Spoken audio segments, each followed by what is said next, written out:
You're listening to We Are STS, a podcast from the Department of Science and Technology Studies at University College London.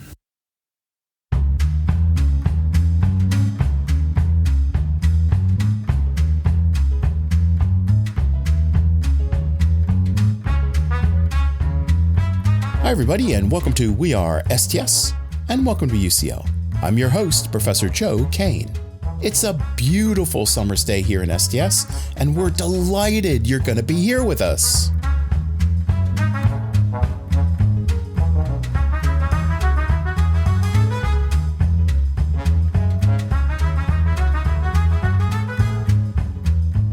Today, we've got an experiment. Can AI replace the kind of conversations we have in a podcast like this one?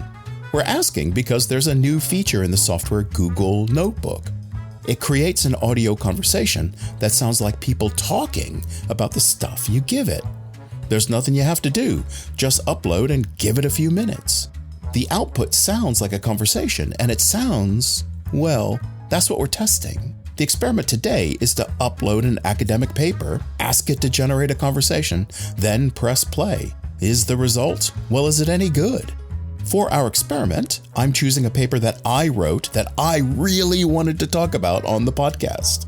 It was published earlier this year. It's a story about fossil hunting and a bunch of twists and turns during one specific expedition. We're splitting today's episode into two parts. Part one is the experiment. You'll hear the conversation generated by Google Notebook based on my paper. It's unedited and straight from the machine. In part two, I'll be interviewed about the paper and about the conversation produced by Google Notebook. Our guest interviewer is our producer, Capri Huffman. Capri's an expert digesting academic work like this.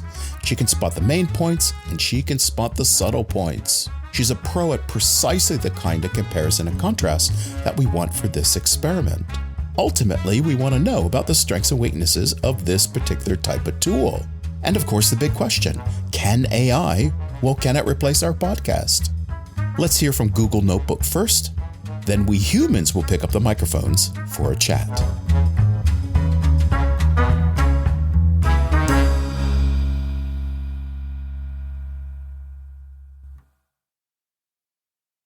Imagine this with me. It's 1939, right in the heart of the New York World's Fair. Picture the scene. Black ties, elegant gowns, maybe over 200 distinguished members of the Explorers Club gathered in the Grand Ford Motor Pavilion. On stage, a rising star in American paleontology, George Gaylord Simpson, is absolutely captivating the audience. He's just back from Venezuela, spinning these thrilling tales of daring flights over exotic lands, and even announcing the discovery of the world's highest waterfall, Angel Falls. It sounds like an unqualified triumph, the kind of scientific expedition that defines a career, doesn't it? It really does sound like that. But what's truly remarkable here, and what the audience definitely didn't know, was the stark reality behind those stories. Simpson's expedition had actually been, on the brink of scientific disaster. It was plagued by an astonishing run of bad luck, relentless rain, and maybe most critically, a severe lack of the very fossils he went there to find. Wow. So, what does this all mean for us then? In this deep dive, we're going to unpack the incredible, almost unbelievable true story of how George Gaylord Simpson, alongside his ingenious wife, Anne Rowe, managed to transform a fieldwork catastrophe into a public relations triumph. Their journey wasn't just about science. It became this masterclass in radical adaptation, ingenious improvisation, and the sheer undeniable power of strategic storytelling. We're drawing directly from a fascinating research paper, Came 2025, When Fieldwork Goes Wrong, Go Public. George Gaylord Simpson and Anne Rowe in Venezuela, 1938-1939, which really pulls back the curtain on this. Yeah, that paper meticulously details how they navigated these immense challenges. It reveals a very different side of scientific exploration than the glossy, perfect tales we often hear. It's really a testament to human resilience and ingenuity when things go wrong. Okay, let's unpack this grand plan they had initially, because it started with such high hopes, right? By 1938, George Gaylord Simpson was already a significant figure, a rising star in American vertebrate paleontology from the American Museum of Natural History, the AMNH. He was prolific, known for fieldwork, getting his hands dirty, and he was only 37 years old. And he wasn't alone on this journey, which was somewhat unusual for the time. One of the really fascinating aspects is the inclusion of his new wife, Dr. Ann Rowe.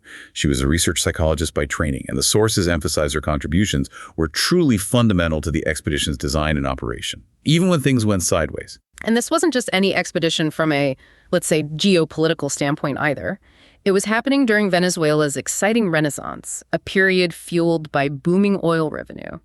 The government was actively inviting foreign scientific expertise.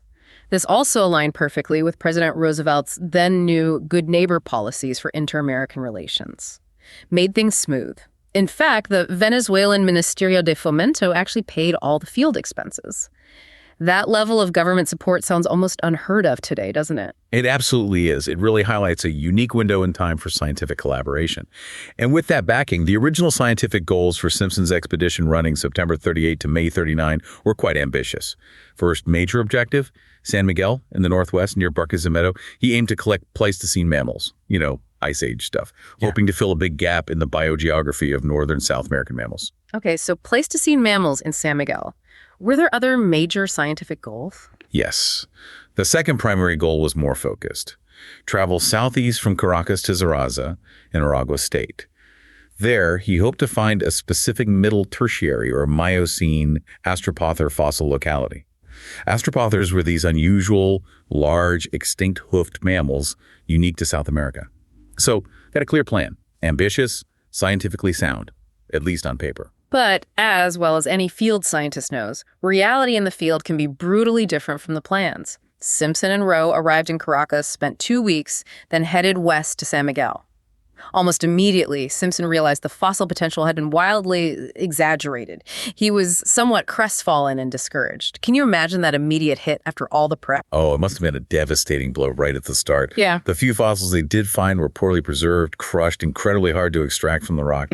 Simpson's frustration is just palpable in his journals. He wrote, "I've never done so much work for so small a result." And even more starkly, "I wouldn't give a peseta for our collection to date." Basically saying it was worthless. A peseta. Yeah, that says it all. Sounds like a grueling start. And Ann Rowe faced her own unexpected challenges too, right? Initially, she planned psychological interviews, but her Spanish wasn't quite up to scratch for that.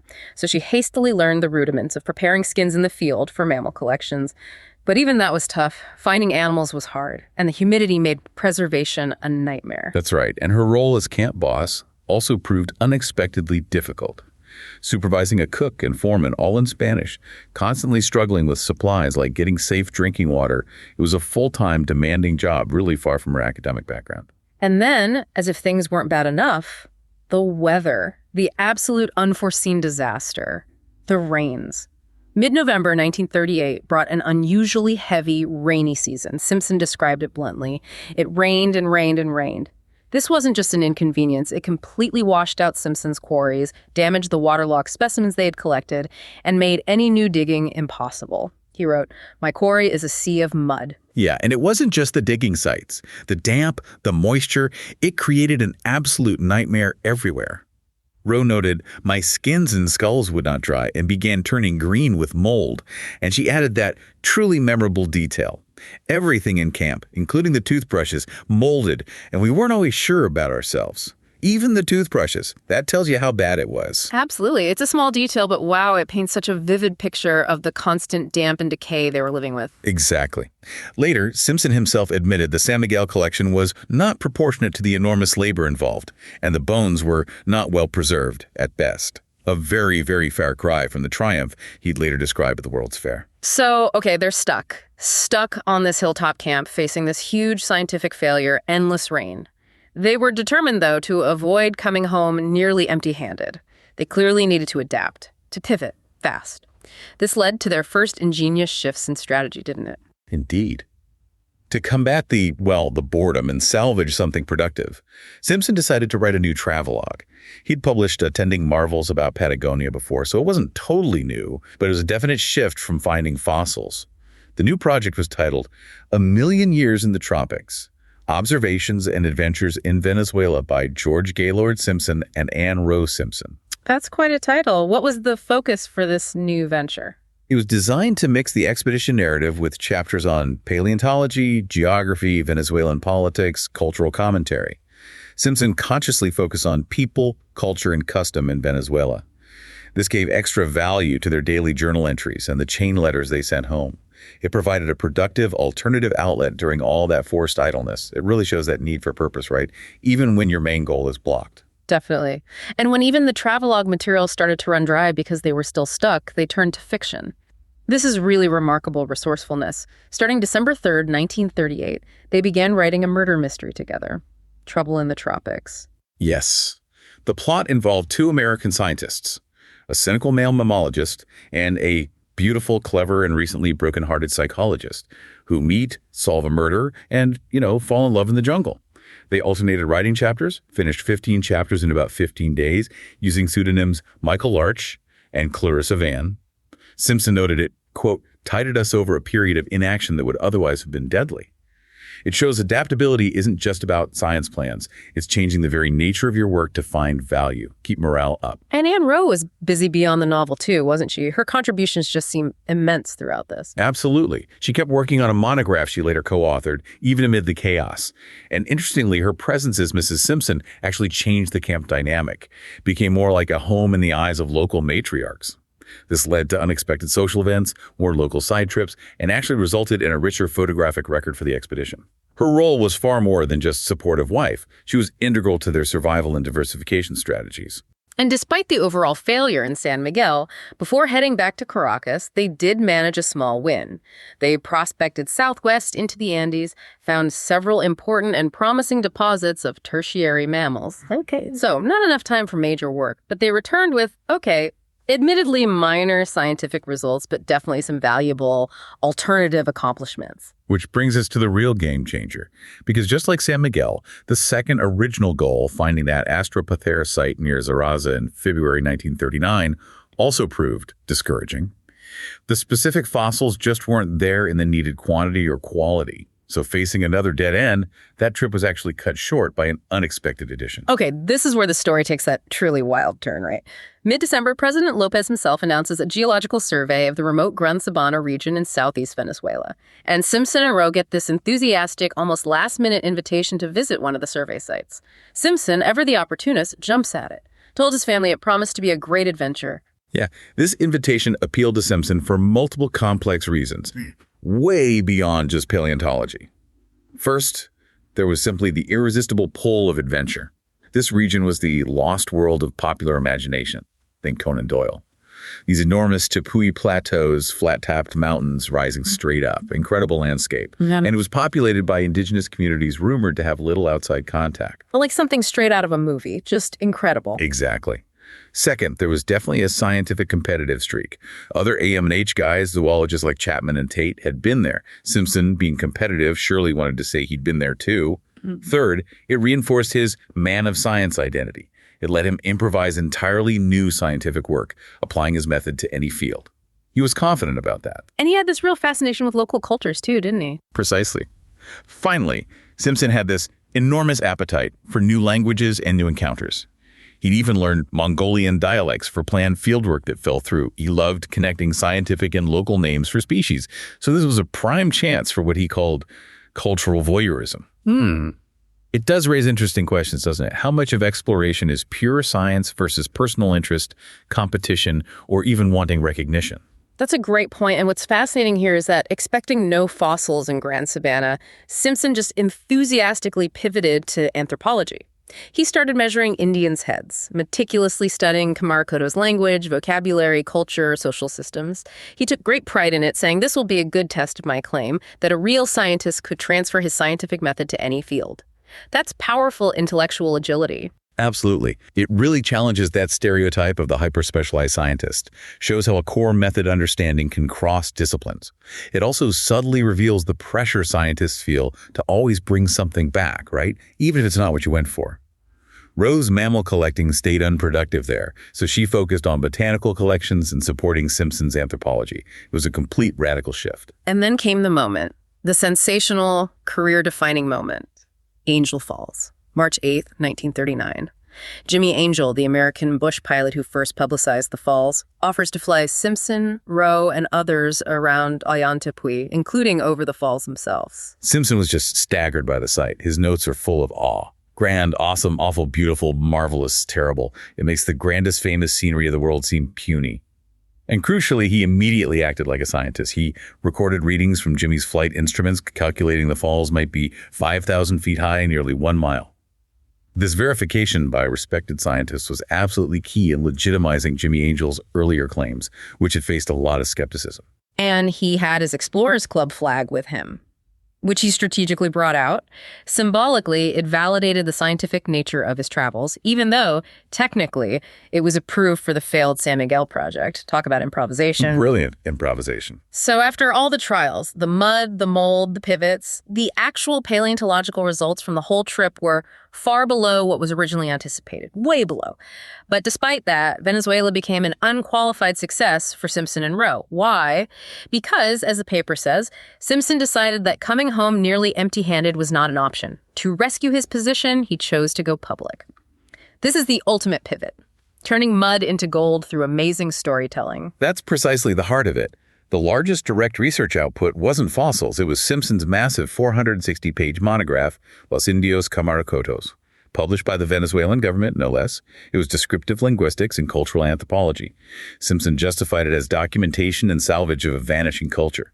And he proudly claims it lacked professional bias, showing his confidence in applying his scientific method broadly. And importantly, he made sure Anne Rowe got proper credit for her massive contributions too, right? That needs highlighting. Absolutely. Simpson ensured her inclusion in formal reports. He called her contribution one of the first technical reports on the mammals of Venezuelan Guyana. He explicitly credited her for the mammal collections that helped his work on indigenous animal names. It really speaks volumes about their partnership and his recognition of her vital role. And then, of course, Angel Falls. That story just took over, didn't it? It became sensational. Right. His unimpeachable scientific account, backed by those measurements, countered the earlier doubts about Jimmy Angel's claims. This led to them appearing on Robert Ripley's famous Believe It or Not radio program, Simpson, Rowe, and Jimmy Angel. Simpson's scientific credentials were front and center to back up that mile-high claim. He really was a master publicist. He absolutely was. And he smartly leveraged his Explorers Club connection, giving talks, loaning artifacts for exhibits, all to cement that image of the successful scientific explorer. If you think about the bigger picture, it shows how crucial a scientist's public image and narrative control can be, especially when fieldwork hits snags or doesn't deliver the expected results. It's about shaping the story. So what happened to those earlier creative projects? The travelogue and the murder mystery they worked so hard on during the rainy season? Yes. Those projects, born out of the San Miguel struggles, were sort of quietly minimized. They were never published, despite some initial attempts. The Grand Saban experience, especially Angel Falls, was much, much better as a public narrative. It just completely overshadowed those earlier salvage attempts. The drama was too good. So what's the ultimate legacy of this incredible roller coaster expedition then? Simpson never went back to Venezuela, but the experience undeniably launched him to celebrity status as a scientific explorer. Images from Venezuela were apparently all over his office for years, a constant reminder. And importantly, he immediately pivoted again, back to his core work within the walls of AIM&H. He started conceptualizing and writing fundamental theoretical works like Tempo and Mode and Evolution, which was hugely influential in evolutionary biology. The Venezuela expedition became this keystone episode in his and Rowe's life story. He shrewdly used it to leverage new opportunities for himself and, significantly, for his equally capable scientist wife. So the big takeaway here seems to be that fieldwork is truly risky business. It's unpredictable. Simpson proved to be an incredibly agile and resourceful researcher entrepreneur, someone who adapted, improvised, and quickly pivoted to create new products he thought would have value. For Simpson, coping with these huge problems and finding any way forward, that was, in itself, the definition of success. It really was, a testament to resilience and ingenuity. It demonstrates that sometimes the most significant outcomes aren't from sticking rigidly to the plan. They come from responding creatively, strategically to adversity, finding new paths to impact, to recognition. So as you've heard, George Gaylord Simpson and Anne Rowe transformed what looked like a failed scientific expedition into a resounding success. Not by sticking to the plan, but by boldly pivoting. They completely redefine what success could look like, from scarce fossils to documenting a culture to verifying the world's highest waterfall. Yeah, this deep dive really reveals that sometimes the best insights or successes don't come from rigidly following that path you set out on. They come from embracing those unexpected turns, adapting creatively to challenges, and, crucially, strategically sharing your unique story with the world. So we'll leave you with this thought. What unexpected pivots or even apparent failures in your own work, your own pursuits, could actually be opportunities in disguise? Opportunities for a new, maybe even more significant kind of success. We hope this deep dive encourages you to look for those hidden opportunities in your own journey. Hi, everybody. It may not sound like it, but you're listening to WeAreSTS. And you're listening to an experiment. Can generative AI replace this kind of podcast? We gave the AI service Google Notebook an academic paper and used its interviewing tool to, well, create an interview. After the break, our producer, Capri Huffman, and I will talk about what we just heard. How does it match what we think is important in this paper, and what do we think about it as a piece of communication? But before all that, let's just take a short break.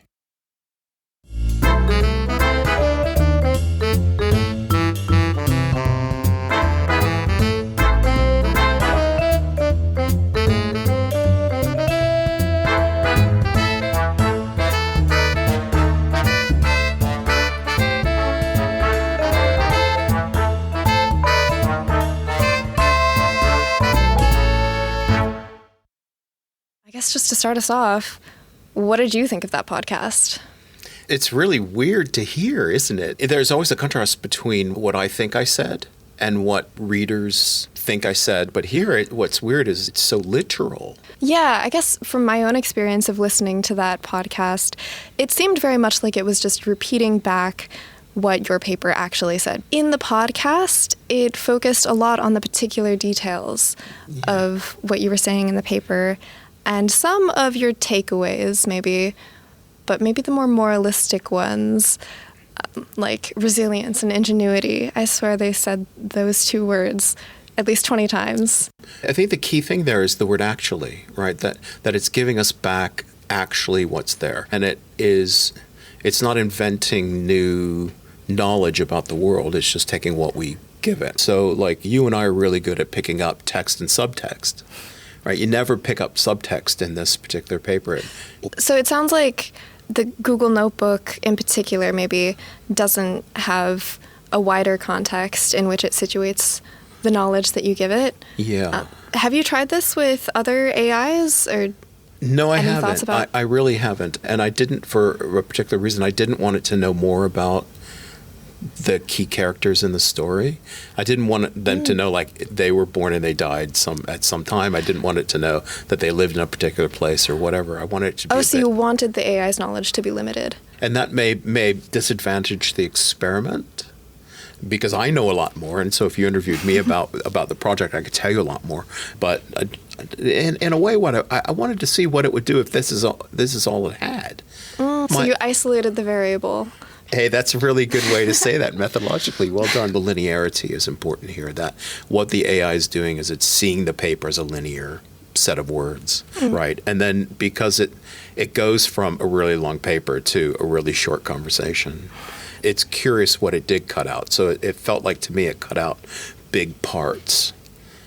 But then it's got to choose which parts to cut out, and I think it kind of chose the boring bits to talk about, and it missed the exciting bits that, really? Or at least the bits I thought were exciting. Which ones? Well, the boring bits were the bits that they tried to do some paleontology and kind of failed, or they did some prospecting and it failed. Like, that's just boring. Expedition fails. Who cares, right? But the exciting stuff is that story of what happened when they were adapting, right? So they spend half a year getting nothing, and then this opportunity arises. They're like, wow, let's go for it. And they're in a really exotic landscape. They see it as exotic. They're treating it that way.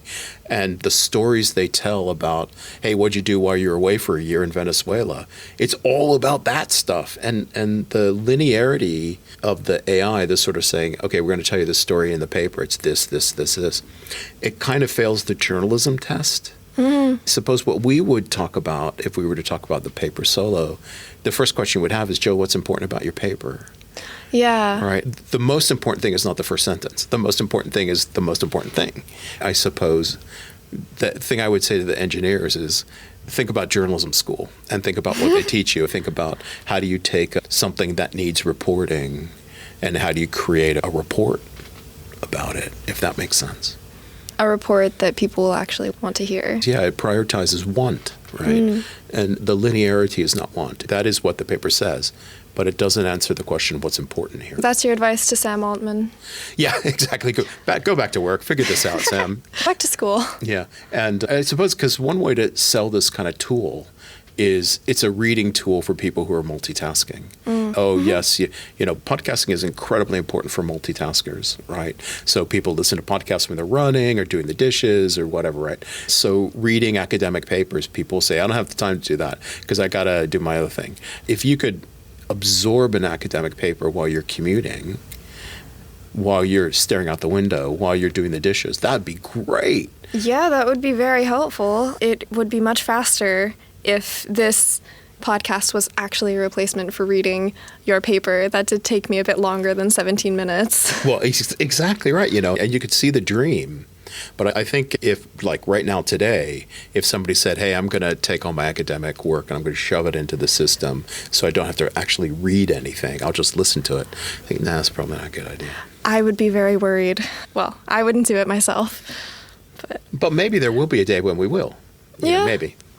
Yeah, I mean, I know plenty of students will put their readings into ChatGPT and ask it to tell them the most important parts. Not just students. I mean, it's hard to resist nowadays because you open up a software like Adobe and the first thing Adobe tells you is your document's way too long. I'll summarize it for you. Or, we're getting in the systems here at UCL. We use the Microsoft Office package and they've just added Copilot. And it's impossible to avoid it.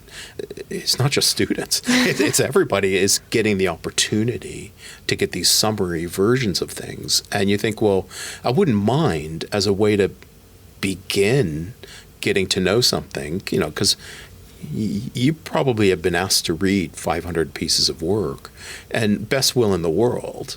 That's a very steep mountain to climb. Yeah, actually, I don't know. I feel like I come at this from a bit of a particular position because I've actually been vegetarian my entire life. Like, my mom raised me vegetarian. I never tried meat. So I've always kind of gone around having to say no to lots of things, lots of foods. I just have to explain to everyone. And I don't know, I think maybe that kind of prepared me to be able to just say no to more things. So I very much try to avoid using AI in my own work, not just on moral reasons, but also just because I feel like displacing my own intellectual work will eventually, there was that paper that MIT published recently that talked about how cognitive offloading happens when people begin relying on AI to do their intellectual work. That was very much part of the conversation before that paper came out. People were worried about that, but I guess having that codified in that paper, giving it that legitimacy of showing that this is actually happening, or this actually does happen to people who rely on AI too much. I guess I just don't want to start down that path myself. In the world of publishing, it's certainly academic publishing. One thing that they invented in the 20th century was you write an abstract for every paper you write. And the abstract was meant to be a very concise summary of what you think is the most important thing. And there were two reasons to have that. One is so that it's a lot cheaper to circulate one paragraph of an abstract than it is 30 pages of paper. And so if you're trying to disseminate the world's knowledge as far and wide as you possibly can, having an abstract is a way to do that. And the idea was, it's not the paper, it's the abstract of the paper, it's the starting point. So it's designed to hook you in. And if the kind of AI summaries, the AI processing like this kind of conversation, if they work as a hook to get people to read the whole thing, great. But in the same way that an abstract is not the paper, a conversation is not the thing. And the sad moment will be where people forget that. And they think, well, I've read the paper. No, you didn't. You just heard 17 minutes of a processed bit. Yeah, absolutely. Like, when you're writing an essay or something, you look at 50 abstracts, and the abstracts are all very useful, but once you actually start reading, there's so much more in there that you can also apply to your own work. That's what I always find. Yeah, and so as a sifting tool, maybe good. Yeah. Maybe it's okay. As a replacement tool, nah, definitely not. But there are lots of contexts in which abstracts replace reading, or like book reviews replace reading the book, and that's a real shame in the world because there's so much missed when that act takes place. But I certainly feel that listening to this conversation and thinking, man, I spent all that time on that paper, and there's such great stories, and you missed the part about whatever. But ultimately, that's got to happen if you're going to condense down. But my own reaction was this AI process missed some of the big points of the paper, and it went after what you were saying. It went after specific catchphrases. Mm-hmm. One example, I walked away thinking not only was the language a bit sensationalized, so like they talk about extraordinary expedition, a big thing, a massive, that kind of language, but also it tended towards like the lessons at the end are lessons that you might get in a business school. And it's resilience. In order to be resilient in a world, you have to be adaptive. You think, well, yeah, I did say that, but that wasn't the point of the paper. Yeah. When I was reading your conclusion, it wasn't a morality tale for your readers to apply to their own lives. Like, it's fine if they do. It's very nice if they do. But your point was about science communication. So interesting that didn't come out. Yeah, but I think my guess was that it's because that says more about the AI than it does about anything else. And the AI is probably chock-a-block full of business school kind of books because there are a lot of them in the world. And if you're training a language model to predict where your vocabulary is going to go, if you spot a word like resilience or pivot, the system will say, oh yeah, this is coming from a business context, and that's really what we're trying to get to. I mean, I don't think that the system thinks that way, but it did feel like it became very much like one of those self-help guides for business, and it did echo that vocabulary. And again, I think that that's really interesting. It says something about AI, that if maybe we should shove more history into the AI systems and see if we can just slightly edge the language in a different way. I don't think it was all awful. Yeah. Yeah. No, it wasn't. I mean, one thing that I did notice is you explicitly said in your paper, you talked about the backstory of Angel Falls. In the very beginning of that podcast, it says that Simpson discovered Angel Falls. He didn't. It was widely known. The controversy was over how tall it was. It got your own paper wrong. Well, that's it, isn't it? And again, I think that's a really important point to make, that in its rush to condense, it's leapt a couple of things, and it has made a connection that otherwise wasn't there. There were a couple of other like really specific things that it felt like it was doing that too, that it was coming to certain conclusions. And I was thinking, no, I didn't say that. Like, please, I didn't say that. And as the super footnote-oriented, specific academic that I am, I do worry about that. But again, I think that raises some really important questions about if we come to over-rely on this kind of technology.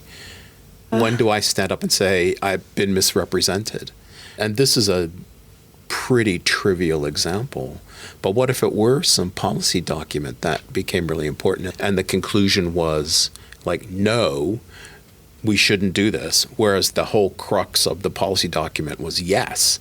That would be weird. Yeah, I did a project last term about geoengineering, read a bit about IPCC reports, and it's interesting. I think it was in Merchants of Doubt. they talked a bit about how the summaries for policymakers sometimes are very different from what the rest of the reports actually say. Press releases are the same, where sometimes the press releases are really quite different. But the point is the press release gets reported, and 3 days later somebody's actually read the documents and hang on a minute, it's really quite different. But again, ultimately it's a question of, do you read the condensed version or do you go back to the original? And how do you kind of depend on this? And it could be done by mistake. It could be there on purpose because they wanted to emphasize things to politicians. It could be done by manipulation, that they purposefully head in one direction or another. But all those things, ultimately the answer is go back to the source. Part of the issue with AI is just that it might be accelerating that. Like, people don't even have to write the summary for policymakers. They get AI to do it. Perhaps what we've done is, in creating a labor-saving device and using AI to condense the work, we've actually added more work because somebody's got to read both the original thing and the condensed version and then consider the relationship. Like, did they do it? Did they summarize it accurately? So the labor saving is, in fact, labor making. If that extra labor actually gets done. Yeah, exactly right. And you're right to be skeptical, right? Because who's going to do that? One of the things that I found really interesting in the paper was your discussion of how Simpson turned to anthropology. What did you think of how that was treated in the podcast? I thought the conversation missed a lot of the points that I thought were important. So, for example, this is a moment of first contact between kind of the North and South. The anthropological goal of trying to capture something that was on the verge of disappearing was interesting. The negative attitude of the North Americans looking at what the Venezuelans were doing to indigenous peoples. I think it didn't pick up on anything like that. So essentially what happens is Simpson and Rowe go on this expedition. They don't have any duties, so they make up their own work. This anthropological study they get going on. And one of the reasons they're doing it is because they feel like this indigenous community is at a moment of contact with the outside world. And what they see the outside world doing is not a very positive message. They're introducing a lot of junk and a lot of garbage and a lot of destabilizing things. And Simpson takes on the view that we got to capture their language and their culture now because it's going to be destroyed. It doesn't come up in the conversation. Or just the sense of exploring a part of a country. It's not unknown because the people there know a lot about their country, but the northern Venezuelans, the government, if you want to call it that, it's their first period of being able to encounter that part of their own territory in a meaningful way. They think there's gold there. I mean, they think there's oil there. Of course. There's riches there. Gold. Yeah, and the hope of that space. There's also a humanitarian mission, which is, medicine and Christianity, if you want to call that humanitarian. There's a lot of reasons to be there. But I think in the rush to condense, I think the AI just kind of ran over all that and just said the specific, which is they went there. They went there, they did stuff. That seems like such a shame because, it seems like that anthropological book that Simpson wrote was one of the more important things to come out of his trip to Venezuela at all. Colonialism is a very live discussion nowadays. I wasn't very aware of the idea of even internal colonization. That's kind of a novel idea to me, but of course, that's what was happening. That's exactly what was going on in that moment, and he's a witness to that, and also a skeptic. Basically, they're saying, no, I don't think this is a terrible idea. These people are destroying what's going on here. I was actually quite pleasantly surprised by how Simpson viewed that. It makes you kind of wonder if it was avoiding the controversy, or... Well, that's a great question. My own guess is I didn't really push that notion of this is a colonizing moment more than just saying that it was. It would be nice to have in the AI-generated conversation maybe some questions left unanswered, and that would be one that I think would be really a strong one to ask about that moment or about the people involved or even about me as a historian. What kind of historian talks about a moment of internal colonization but doesn't really get into it? But again, that notion that the stuff you hint at or the stuff you point to just gets passed over because the system is too literal for you. It only wants to go with what you say, not where you point. And I think that's a really interesting perspective. But like with a dog, if you point, a dog looks at the tip of your finger, right? Yeah. It doesn't look at the thing you're saying. It's over there. And that's perhaps a nice metaphor here, that it's a really smart dog, but it just doesn't get what a pointing gesture is. I was absolutely fascinated by this story being a story of failure, because it did fail. Yeah. But then what do? They come back and they claim victory, and like, are they lying? How did that happen? If you knew the story of the weather events and the crappy fossils they found against their ambition, it was nothing. But then they told it. The weirdest thing was, it is the first story in Simpson's autobiography. It is the opening page. We are up in the clouds with Jimmy Angel flying around, and he's lost, and we think we're going to die. And that is the story. That is the beginning of the narrative that he wants to tell about his whole life. And you think it ain't because they're up in the clouds. It's because that moment is part of the Venezuelan narrative. That moment is part of a really important life story for them. And again, I think the AI kind of missed that, but it's the idea of, we all have these moments that we think are like our very special moments in our lives. And I suppose the subtext of this particular project is to say, it's Venezuela, baby. That's the moment that when you're 85 and you're sitting back with a cup of tea, thinking about your life, and you're reaching for your photo albums. Which photo album do you reach for? And my kind of the subtext of this project is, it's Venezuela for these two. And I think I know why. That's interesting that you put it in such a personal way. Like, it's not just, like, they don't talk about Venezuela all the time just because they managed to make it such a big PR success. It was also a personal kind of turning point. I think that probably holds true for a lot of people, that when they're backed into a corner, they're going to try something that they never would have thought that they would have done otherwise. They find something out about themselves that way, and that becomes memorable because of that. There's a couple of layers there, isn't there? There's the personal feeling of, I don't want to spend a year and come back with nothing. My professional direction is grounded in the idea that it's going to be a success. I do find fascinating what they did when they got home. And you could have just said, well, we went there, we collected some fossils, we did this anthropology, and it was all very interesting, and now let's move on. But that isn't what they do. That they kind of use the story. They selectively grab one bit of the story. And man, they ride that for years. They tell that story. We want to use words like manipulate or exploit or overuse or whatever. That's our cynical world right at the moment. But you think of what, you said it exactly right, which is, what would we do in a moment like that? We've all been on trips where it's not gone well. And then when we come home and people say, how was your trip? And we all say, it was great. It's the rare event that you come home and say it was a disaster, that it just didn't work out, whatever, right? It was the rare event. But then this is one of those kind of moments, and they found a way to go for it.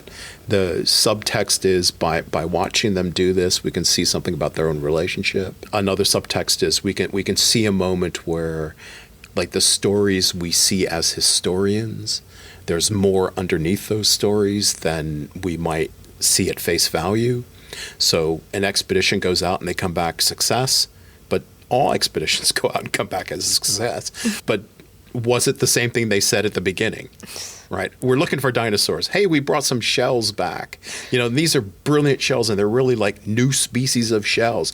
Yeah, but you said dinosaurs. And you think it, definitely without saying there's right and wrong in those cases, because I don't think it's right and wrong. But I find it absolutely fascinating, that process of adaptation. I feel like your paper in general just adds a lot of human color to the process of science.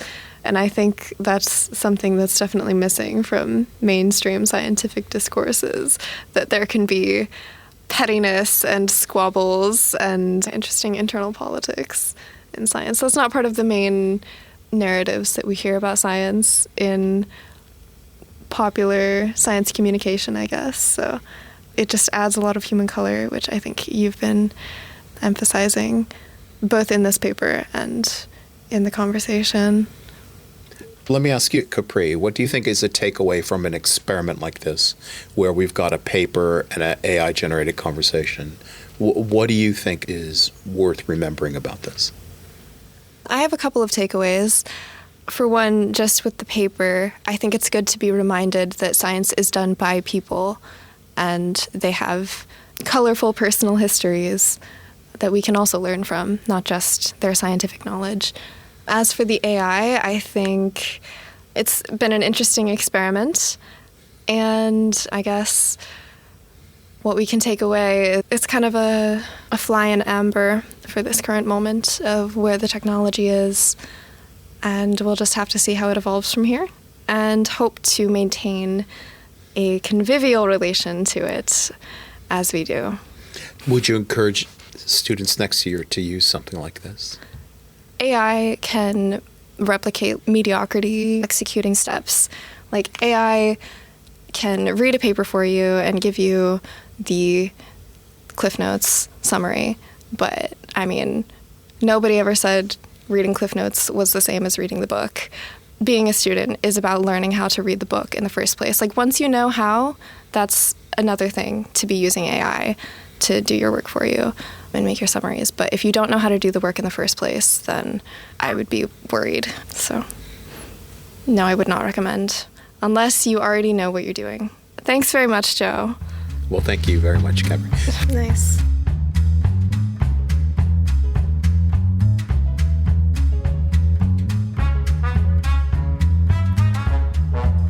Well, that's the experiment. What do you think? Of course, I know you're thinking that paper of mine, well, it just sounds brilliant and fantastic and masterful, and you just can't wait to get your hands on it. Well, the good news is it's available for free on open access through UCL Press. It's in a volume on popularizing paleontology. You'll find a link in the show notes, and there's loads of other great studies in that volume too. It makes for really super summer reading. Well, what do you think about the conversation produced by Google Notebook? Remember, all it had was the paper itself.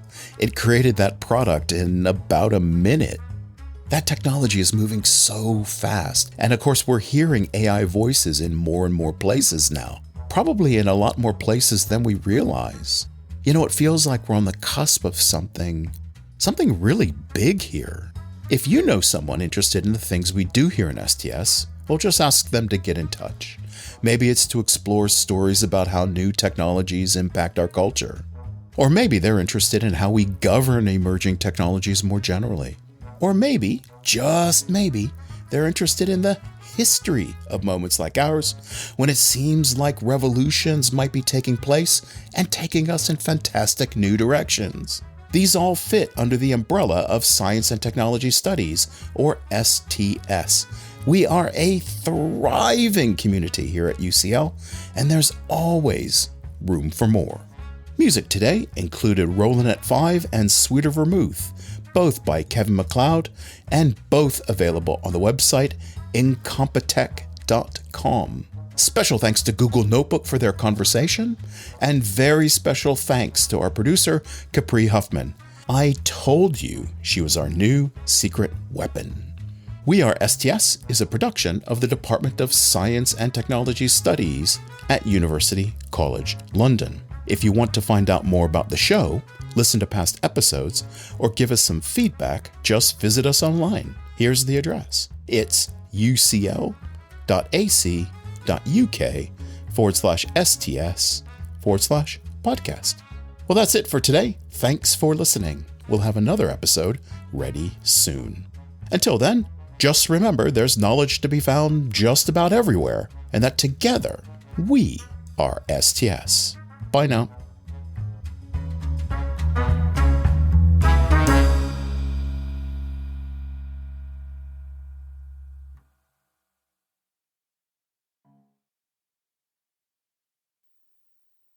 You've been listening to WeAreSTS, a podcast from the Department of Science and Technology Studies at University College London. Subscribe to the show and join us online. The address, ucl.ac.uk/STS/podcast.